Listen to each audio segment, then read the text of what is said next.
ma'am. First, a roll call for the party. Superintendent, present. Security detail of 4, present. Executioner, present. The condemned, who has been silent since I arrived, rolls his head sideways to glare at me. It's all he can move. He's trussed up like a Christmas turkey. His eyes are brown and liquid, and he has a straggly beard that somehow evades his cheekbones but engulfs his neck, as if he grew it for insulation from the cold. I smile at him as I say, "This won't hurt." Then I remember the veil. I flip it back from my face, and he flinches. "Superintendent, please confirm the identity of the subject." The superintendent licks her lips. "I hereby confirm that the subject before us today is Muhammad Qadir, as delivered into the custody of this unit on January 12th, 2015. "Confirmed. Superintendent, please read the execution warrant." She reaches for a large manila envelope on the counter beside the stainless steel sink and opens it. There's a slim document inside, secured with treasury tags.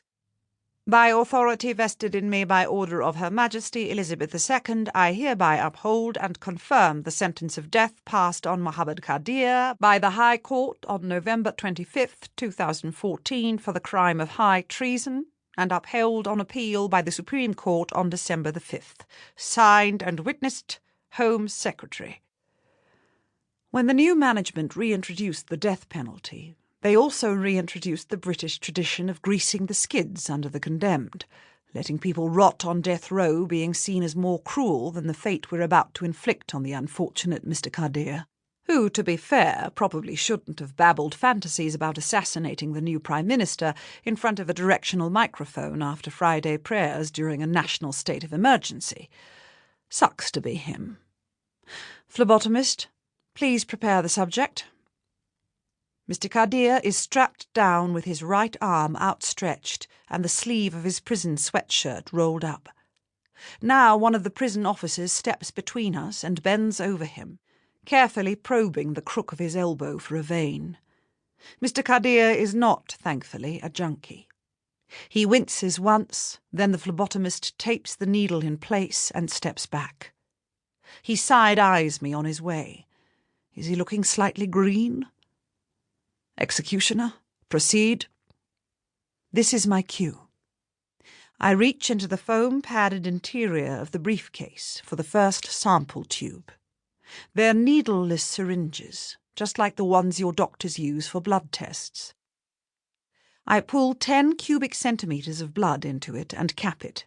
Venous blood isn't really blue.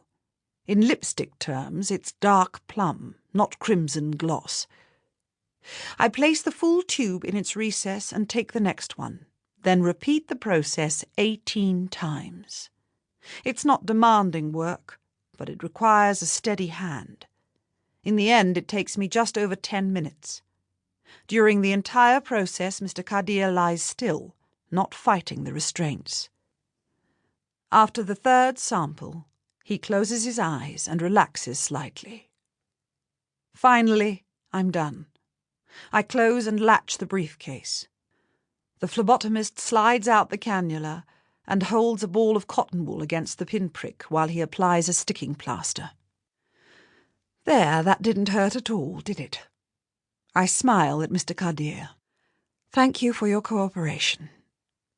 Mr. Qadir opens his eyes, gives me a deathly stare, and recites the Shahada at me. That's me told. I smile wider, giving him a flash of my fangs before I tug my veil forward again. He gives no sign of being reassured by my resuming the veil, possibly because he knows I only wear it in lieu of Factor 500 sunblock. I sign the warrant on Nigel's clipboard.